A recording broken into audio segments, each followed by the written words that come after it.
All right, let's do it. Okay, everybody, so we were starting to talk about this example yesterday and we didn't get real far into it, so let's get rolling with this one. We shifted gears into the second part of our notes right now, and the title of this section was Washers When We're Not Flush Against the Axis.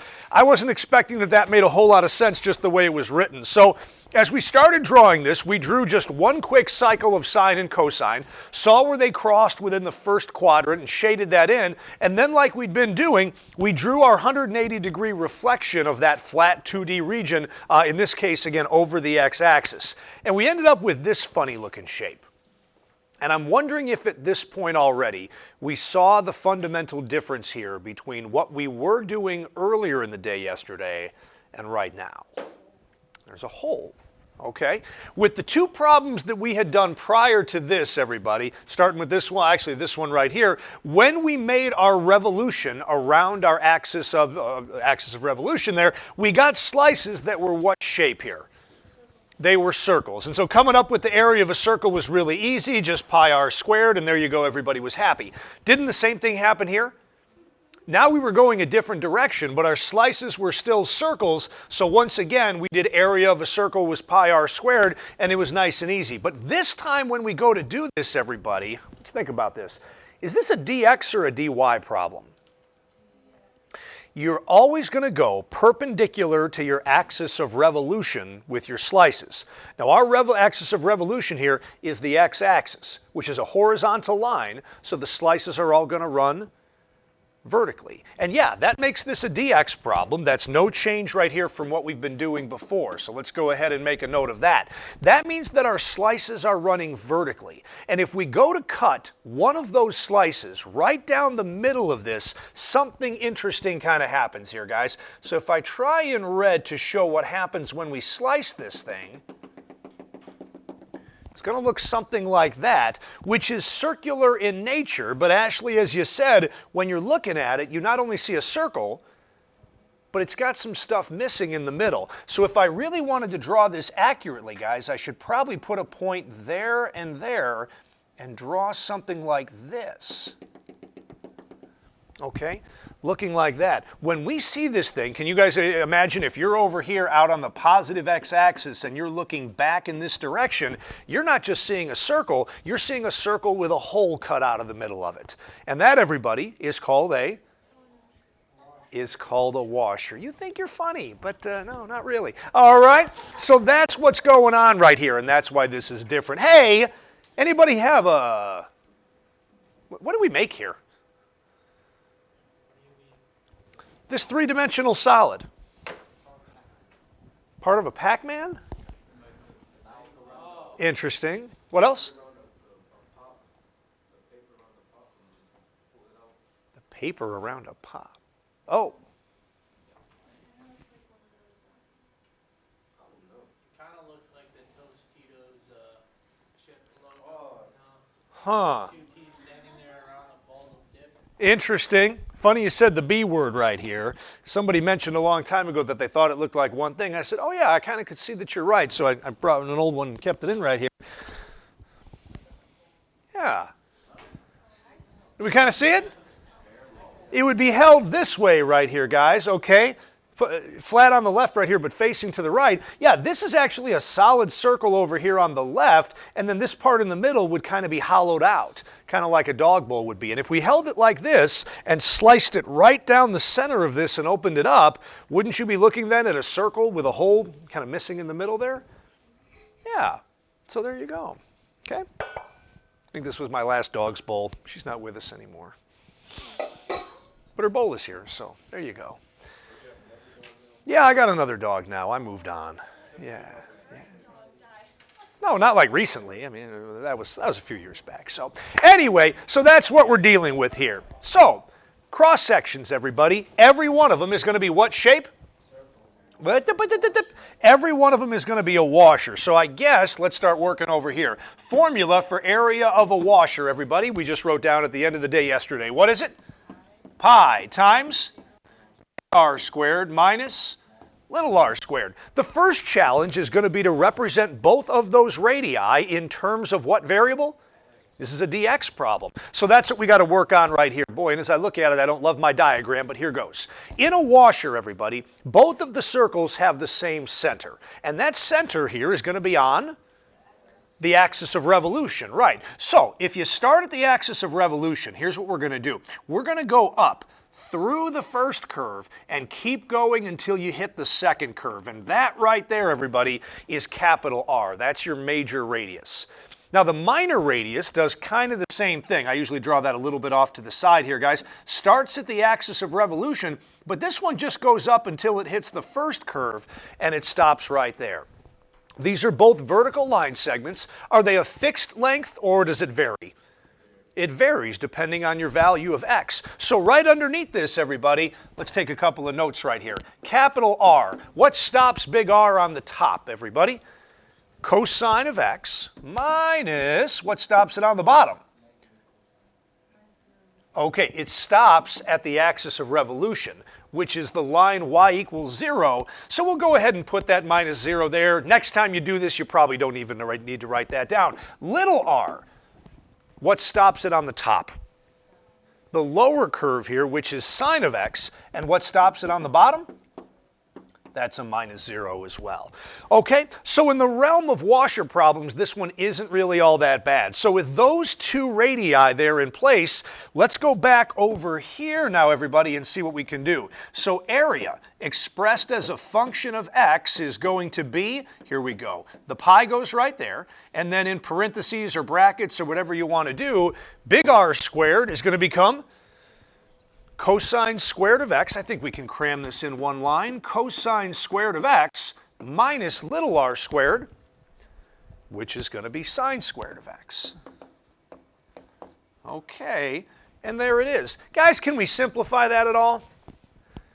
Oh, it's so close to being nice. Cosine squared plus sine squared would just be 1. Don't worry about it. Anyway, so that's where we're at right there, guys. So with all of that in mind, now that we've got that, let's move it down here. I'm all over the place. And let's start our volume expression right here. And as we've been saying all along, volume never changes very much. It's going to be a definite integral taken with respect to x.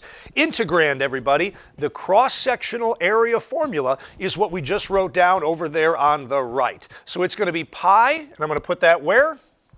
Out in front. And then here we go. Cosine squared of x minus the sine squared of x. All right, so pi times big R squared minus little r squared. There's our integrand. And all we're missing now are limits of integration. Lowest and highest values of x. So where does this thing begin, everybody? At x equals 0. And we didn't do this, but I think you guys know it ends right here at pi equals. Did I just say where pi equals? That's not what I meant to say. I was thinking of the answer. Where x equals pi over 4. The first time, everybody, where sine and cosine are equal to each other. That was a funny look. Right? They're both root 2 over 2 there. So here we go. So we begin this thing at 0, and we end it at pi over 4. And ladies and gentlemen, I bring you good news. I think that's one we're just going to dump in the calculator and see what we see here. All right? All right. I don't think that's the hard part here. So volume equals, all right, guys, and here we go. Let me just clear all this junk out here, and here we go. So we're starting with what? Starting with a pi out in front. We're going to multiply that by menu 43. A definite integral from 0 to pi over 4. There we go. And our integrand, everybody. Remember, this is one of the few things in the calculator that's still kind of cumbersome to put in. Even though we write and we say cosine squared of x, how do we need to do that? We need, parentheses. We need to do cosine of x, close the angle, close the cosine, and square that. Okay? And then minus one more set of parentheses now. We're going to go sine of x, close the angle, close the sine, and square all that. Look good to you guys? Okay. And we're integrating all of that with respect to x, and no way. That seems way too nice and easy, doesn't it? All right, we're going to run with it, guys. Pi over 2 is what we got for that volume right there. So volume is going to be pi over 2, and we're just going to write cubic units right there because we didn't specify anything better than that. That was pretty nice and easy, wasn't it? Yeah, yeah, sort of. What you got? Well, first of all, you never have to do the symmetry stuff that we did before. But the reason I didn't even talk about it right here, this one is symmetric top and bottom over the x-axis, but we were talking about scanning it this way. And if the left half of this region looked exactly the same as the right half, then maybe we could have gone that route. But this thing doesn't have like a vertical axis of symmetry that goes right down the middle of it to be able to use that. Funny you mentioned it, though. We got another one coming up. Well, how fun was that? Now hang on, before you guys flip, can you go back to the start of the third slide, everybody, which said what? The washer method, and then when do we use the washer method, everybody? When your region, your two-dimensional region, is not flush up against your axis of revolution. Guys, if you look at the original kind of yellowy orange triangle type thing that we shaded, does it touch the axis of revolution? Yeah, just barely, but do you guys see all this space right over here where it's not touching the axis of revolution? That's what created the hole in the middle of this figure that made our cross sections what shape? Washers, as opposed to solid circles or discs. Now, if we contrast that, everybody, with what we did yesterday, hang on a second. So take a look at your original region that we colored in and shaded right there. Is it flush against the axis of revolution? Do you guys see my point here? From right here all the way to right here, that region that we shaded touches the x-axis and there's no space in between. So when you spin this thing, your cross sections are always going to be circles, but with no holes in the middle. So that's why we didn't have to worry about washers in a problem like this, and the same thing in a problem like this. This region right here is touching that line x equals -4 from here all the way to here with no space in between. So when we talk about something being flush up against it, we mean right up against it with no space in between. And that happened in the two examples that we did yesterday. But in this example right here, there was a gap, and that's what created the hole in the middle of that circle, and that's what made it a washer. Feeling good? Yeah. All right, last one, everybody, and here we go. All right, so we've got a circle. X minus 5 quantity squared plus y squared is equal to 4. And that circle, everybody, is being revolved about the line x equals 8, and we're going to find the volume of that solid. You think? Yeah? Oh, okay. Our axis of revolution there, x equals 8, is going to be a vertical line. So this thing is spinning kind of horizontally around that. We in agreement with Abby that's going to be a dy problem? Thanks for ruining all the suspense. Yep, okay. That was my next 8 minutes I had planned. Oh, well. All right, all right. So we know it's going to be a dy. Question, where's the center of this circle? I want to think about this before we get rolling. 5, 0. What's the radius of this circle? 2. Where's the axis of revolution? X equals 8. Now, I wonder if you guys can visualize this before we draw it right here. The circle is at 5, 0 with a radius of 2. So how far right does this circle go? 7. Good. 5 plus the radius of 2 is 7. And the axis of revolution, oh so conveniently, is beyond that, isn't it? Okay, so it should happen, guys, that your axis of revolution is not going to go through the original two-dimensional region. That pretty much is never the case, okay? Otherwise, the thing is spinning and revolving unto itself, and you end up with some weird, like, black hole, you know, you lose volume or something like that. It's kind of weird. What was that sound? You made a sound like you thought about what was going to happen right here. Do we think we know what's going to happen before we even draw it? You got a circle, you got a flat object, okay? There's an axis, a line to the right of that circle that misses it, and that circle then goes and flips around that thing and then comes back on the other side. Anybody know what we're making? Think a donut? Well, remember though, a washer's flat, at least in theory, right? Sort of. I knew it was there. I had to find it somewhere right there. Yeah, we're essentially creating a donut. Guys, if you were to take two cuts in a donut like vertically, isn't it basically a circle? You know, one little piece right there. And then if you just kind of spin that thing around a vertical line right there, yeah, that's where that donut comes from. Okay? So, could be a bagel. Actually, it's funny you mention that because with what we're going to do in a minute, a bagel actually works much better for your analogy here than a donut. But that's what we're working on. So, let's draw ourselves a picture.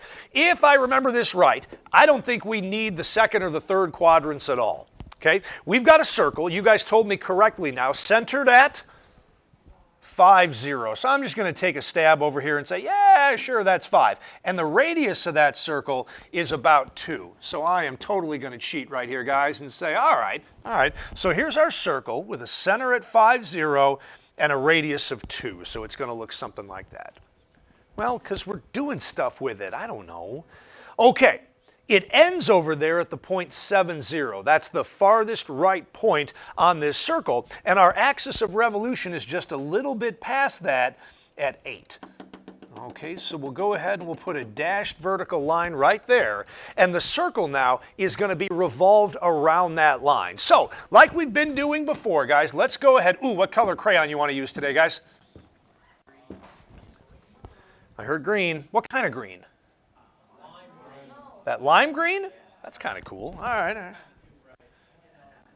Oh, I like it. Now my green marker is kind of worthless, but all right, that's all right. So we've got that in mind, and now we're going to draw the 180-degree reflection of this over that vertical line. So again, I'm going to totally cheat right here and just say, yeah, you know what? I'm going to clone all that and move that right over here, except I don't really want that 5 there. I can't get rid of it now. Oh well, it's fine. So that's what's going on. That's what it looks like when it flips over the line x equals 8. How do I show this thing as a three-dimensional solid of revolution? Yeah, I try to draw those little ovals, which are actually circles. We're just looking at them from a view here that's kind of odd. So this is weird. A lot of people don't like the way this looks. This basically ends up looking something like this, and then down bottom you might see this, but then this one would maybe be hidden on the back side. I don't know, is that how you would draw a donut? It's kind of weird looking. It looks like a fly's head, doesn't it, with the really big eyes? No? I don't know. I'm not quite sure how to draw it. You think? Maybe you're right. Oh well, I'm going to leave it. I don't care that much. All right, so that's where we're at, everybody. So that's our solid, okay? Question, and we kind of answered it already, what direction are we slicing this thing, guys? Vertical slices or horizontal slices? Our axis of revolution is vertical, right here at the line x equals 8, and the slices are always made perpendicular to your axis of revolution. So we're going to be cutting this thing horizontally, guys. And the weird thing is you hardly ever cut a donut, right? But here you go. What's about the same shape that you would cut that way? Probably a bagel. Okay?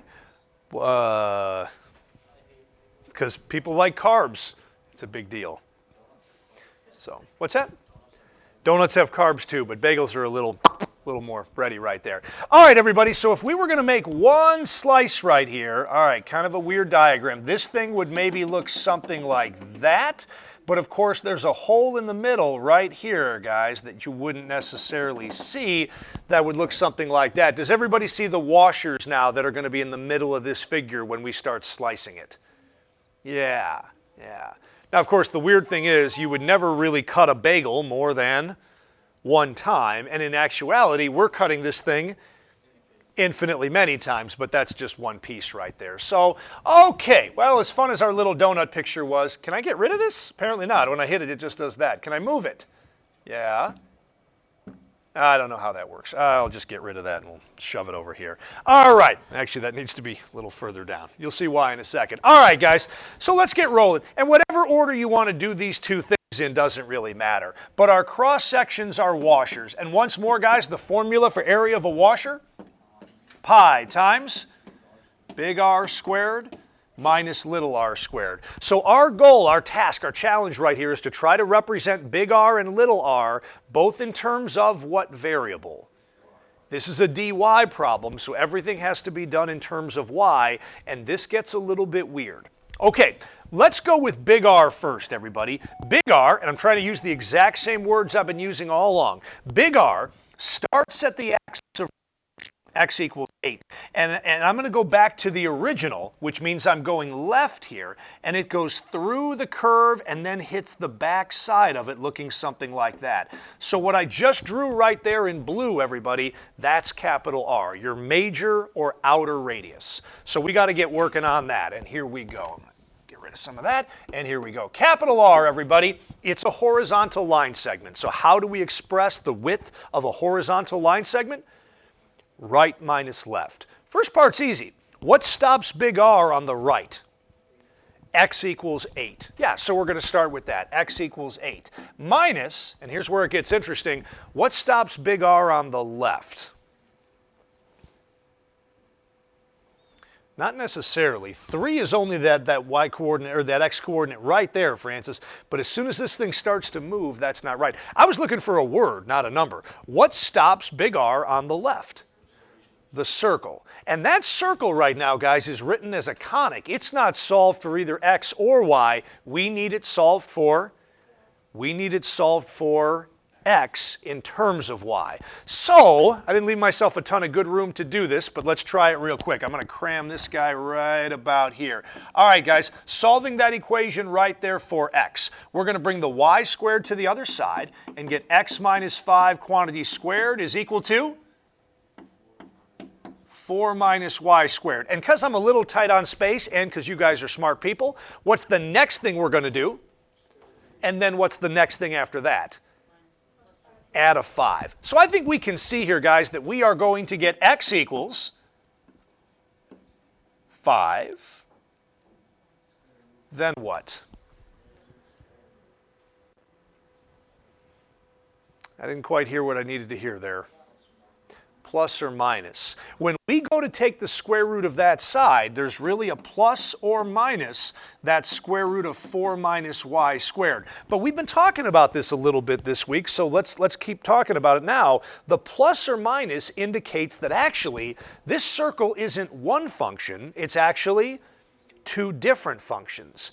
And with what we're talking about right now, guys, when we've solved it for x in terms of y, the positive square root gives us which half of that circle?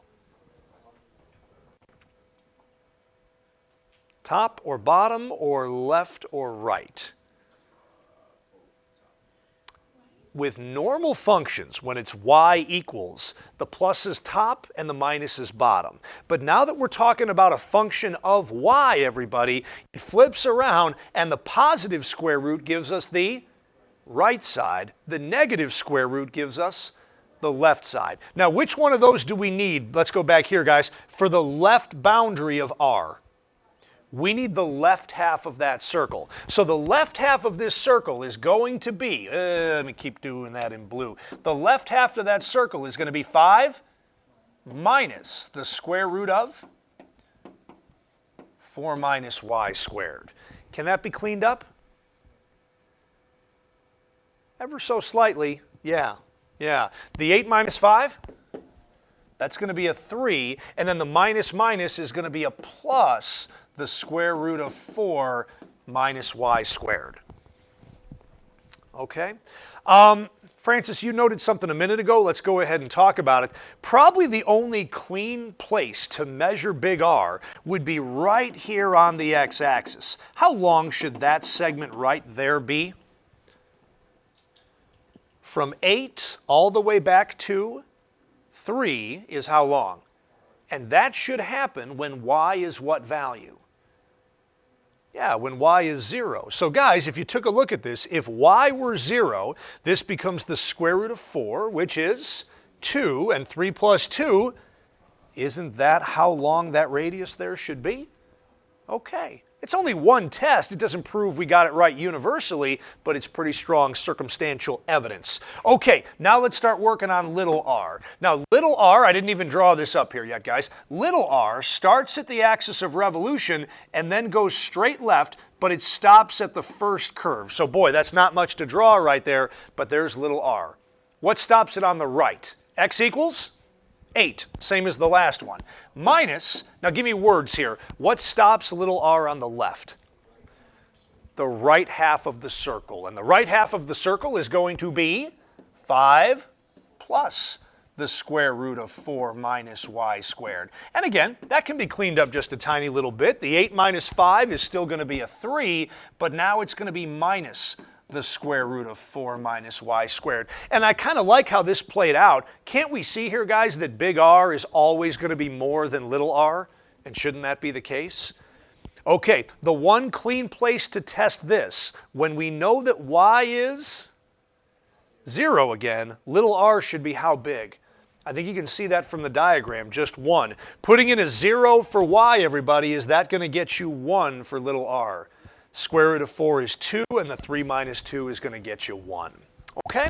All right, so this is going to be messy, everybody, but here goes. Now that we know these two pieces of info right here, oh, I'm all over the place here. Let's bring it back up here and see what we can do, and this is going to be a little bit tight here. So area is now going to be expressed as a function of y. And it still begins with a pi, but now here we go, guys. Capital R, needs to get squared. This is going to need parentheses. So 3 plus the square root of 4 minus y squared squared. That's just big R squared.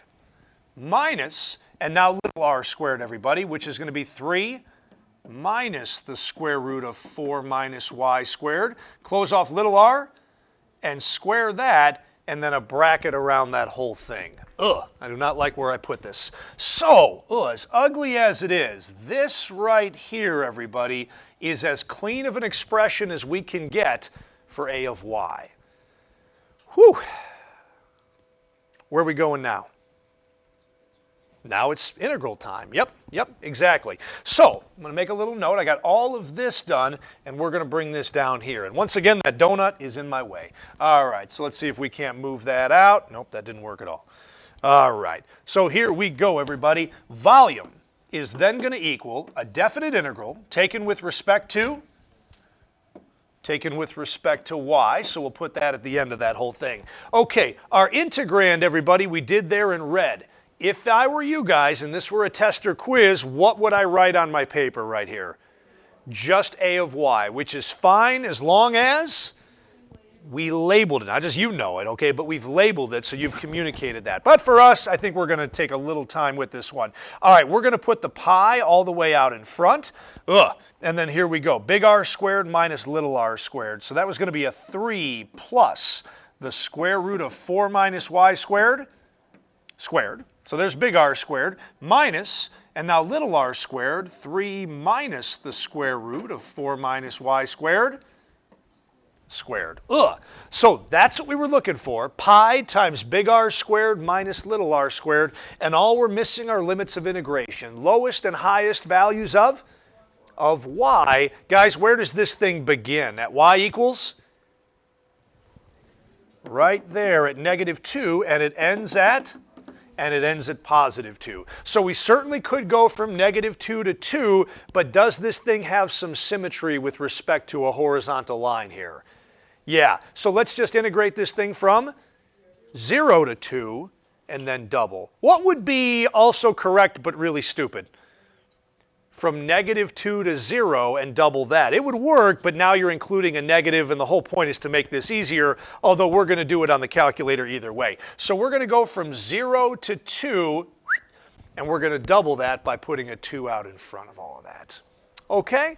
All right. And everybody, nobody wants to hear the old fart complain about this. This is much, much easier for you guys than it was for us back in the day, where everything in your calculator had to be typed on one line. Okay? And there were no visual interfaces with the integral and stuff like that. That said, this is still difficult to do. So I think a little practice here is a good idea. Right, guys?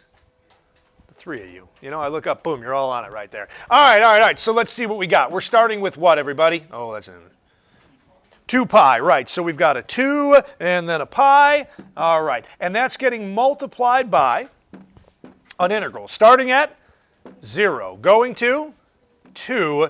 Oh, boy. And here we go. Big R squared, everybody. So big R was going to be, 3 plus, here we go, the square root of 4 minus y squared. Okay, get out of the radical, get out of the binomial, and then square the whole thing. So that's big R squared minus, and now another set of parentheses. This is going to be 3 minus the square root of 4 minus y squared. Gotcha. The really hard thing up until 10, 12 years ago, the calculators only really understood x as a variable. So even if you were doing a dy problem, you had to type in x, and that got a little bit weird. Get out of the radical, get out of the binomial, and square all of that. Whew! And we're integrating with respect to? With respect to y. Wow. Survey says? It's another pretty clean answer. Okay, 24 pi squared, everybody. They would probably want this as a decimal right here. So 236.871 for our volume there. 236.871, and that would be cubic units. And I think we could probably live with something like that. Whew, that one was difficult. Would you agree? There's a lot going on right there, but at least we got to see a donut. Yes, ma'am.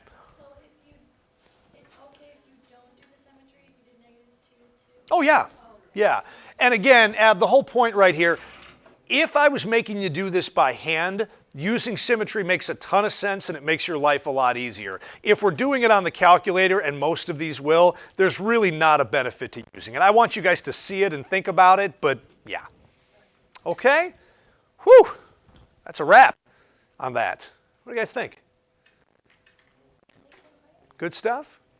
All right, it is going to take some practice, definitely, but it's not easy. All right, that's that.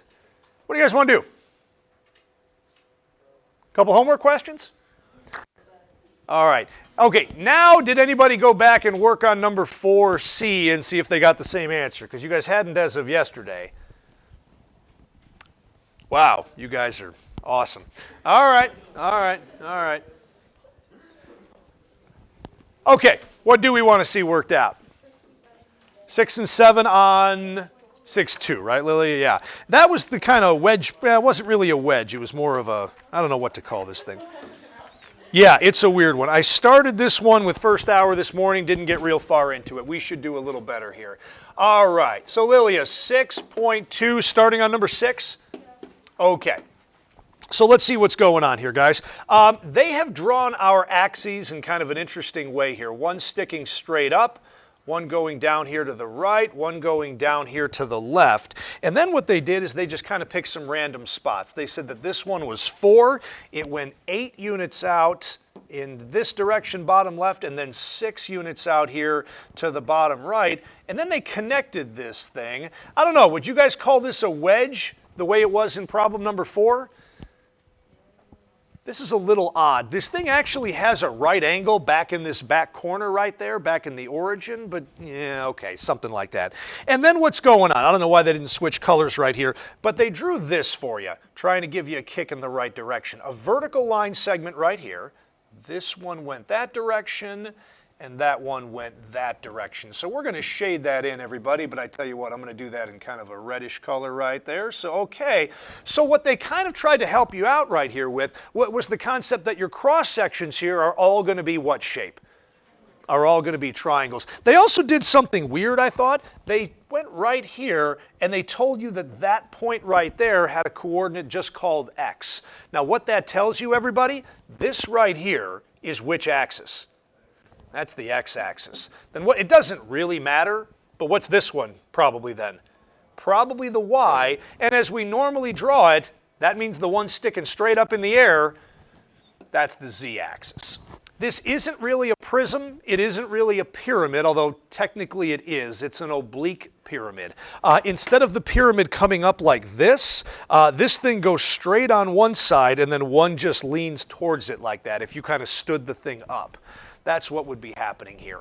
But kind of like that wedge problem, number 4, that we were working on before, they want us to try to get a sense right here for the area of each one of those cross sections and use that concept right now to figure out a volume integral. So it's going to be kind of challenging.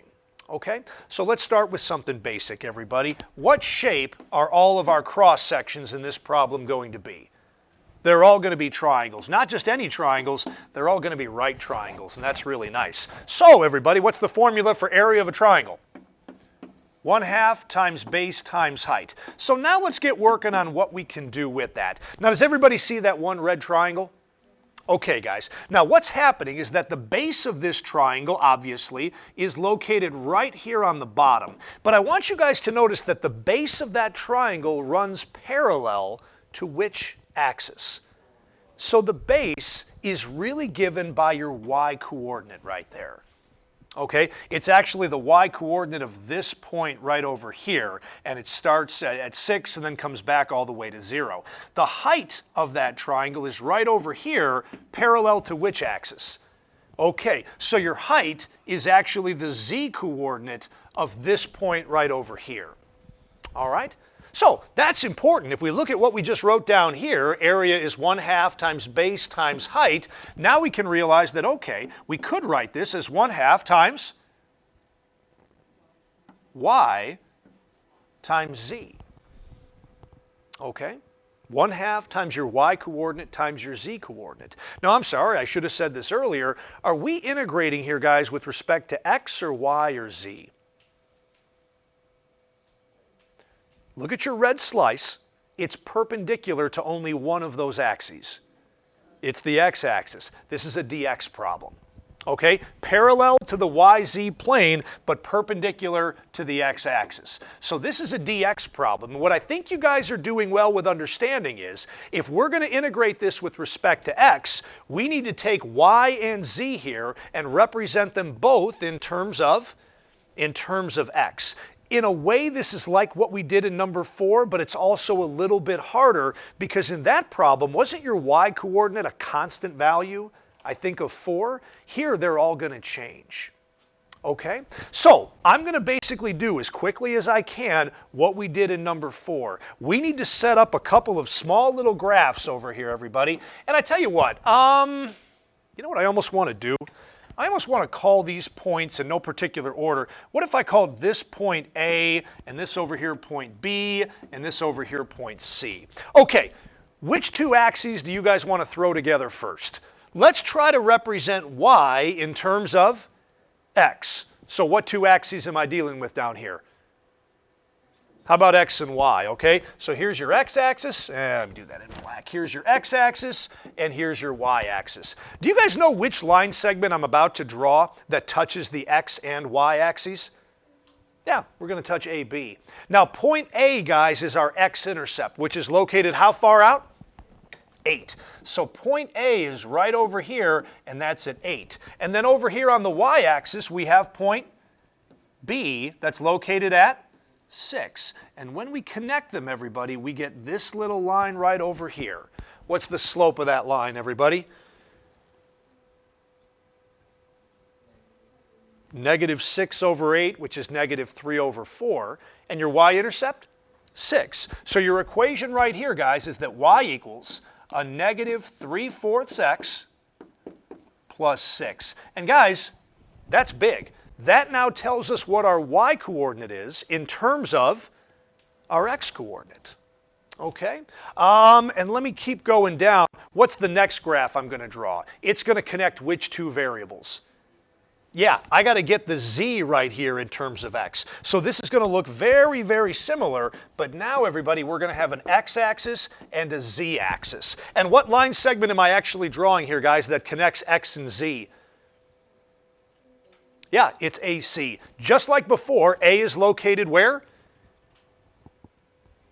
A is located at 8. So let me do that again. Okay, so here's A. It's located at 8. But now, everybody, point C is located at what Z coordinate? Yep, that's a 4. So if I draw that line, it's a little bit flatter than the last one. And here we go. Slope of that line? -1/2. What normally would be my y-intercept is actually now my z-intercept, and that is 4. So what's the equation here, guys?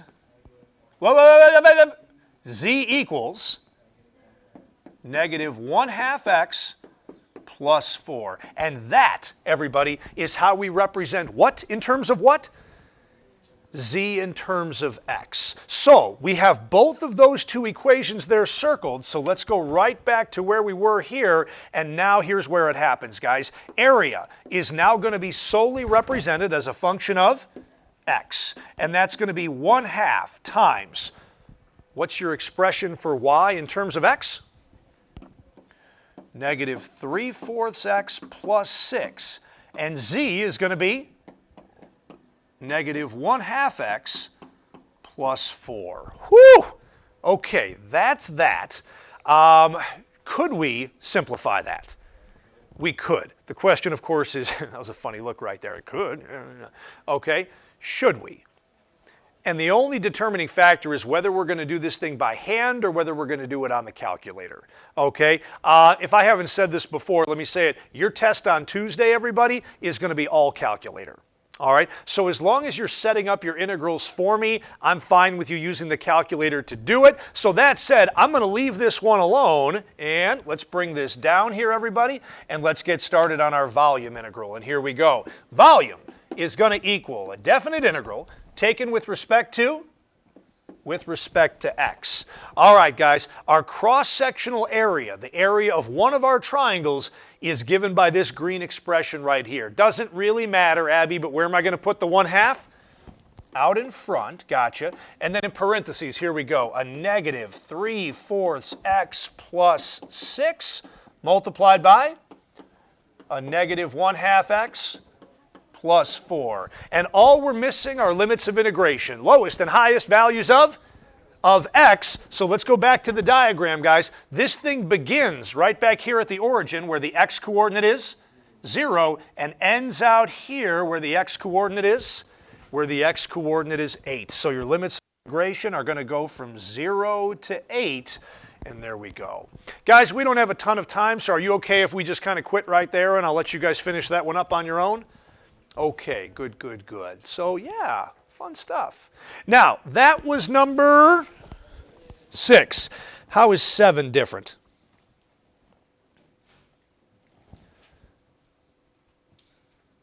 Oh, a lot of you are not looking at this in front of you. Okay. Hang on. That's Mike. Did we not get it? Or, okay. So did I do what I just wanted to do? Yeah, these are the same 2 pages right here, right? Okay, the only difference on number 7, everybody, let's fix this. The only difference here is that in number 7, it's the exact same setup. Ooh, but now that's weird. Okay, I didn't mean that for that to happen. They actually took out these numbers right here. Okay, so the 8 and the 4 and the 6, that was weird, which are arbitrary constants, are gone, and they replaced them actually with, I didn't intend to do that, but okay, with lowercase letters of A, B, and C. Okay? The good news is, oh, that's a bit of a pain. Okay, do we see some of the issues though? Okay, is this still right here? Is the area of our cross-section still a triangle that is still 1/2 times base times height? Okay, is the base still the y coordinate and the height still the z coordinate? That hasn't changed at all. But this is going to be pretty drastically different because all of these weird numbers we came up with depended on the values that they gave us. And right now, we don't know what these values are. They're remaining kind of arbitrary ideas. So we'd have to go back to this diagram right here, and as fun as this was, we'd have to get rid of that. We'd have to get rid of the 6 and the B and the 8 and the A, and we'd have to say, okay, this thing crosses the x-axis where? At lowercase a, they said. And it crosses the y-axis at that should have been higher up, lowercase b, and now when we connect this, this is maybe a little bit tough. Actually, in a way, it's almost easier. and you get y equals, all right, guys, what's the slope? Drop b units, go right a units, so the slope y is the opposite of b over a times x plus a y-intercept of b. So as ugly as that is, guys, that is what's going to go right here. Okay, so we would get rid of that and replace it. Down on the bottom here, okay, this was fun, but it's not relevant anymore. The 4 is gone, the 8 is gone, okay, and now, okay, so there's lowercase c, here's lowercase a, and here's the line segment connecting them. So that's going to be z equals, what's your slope? Negative c over a multiplied by x plus a z-intercept of c. Okay, and that is how we express z in terms of x. So that expression is going to be gone and replaced with this one right here. All right? And do you guys think you see where we're going from here? Yeah, just plug it in. So I'm going to have to stop because the bell's about to ring. Here's the really crazy thing. Your calculator will do this for you. Your calculator will understand that A's and B's and C's are arbitrary constants, and it should actually give you an answer in terms of those letters right there. And what you're going to get then at the end is a universal formula that you can use then to find the volume of any one of these right pyramids here, right triangular pyramids with edge lengths of A and B and C. Fun stuff, huh? It is confusing. Of course it is. That's the whole point here. Okay? Just remember, guys, if it was easy, anybody could do it, and then where'd the fun be in that? Right? Okay. All right. So, hey, you guys have a fun weekend ahead of you, right? Nobody has anything to do, right? Forensics is done. We get to just hang out. Seriously? Oh, I do too. Does your wife have a huge list of things for you to do too because you've been gone for 2 months? Oh, that's me. Hey, have a nice weekend, everybody.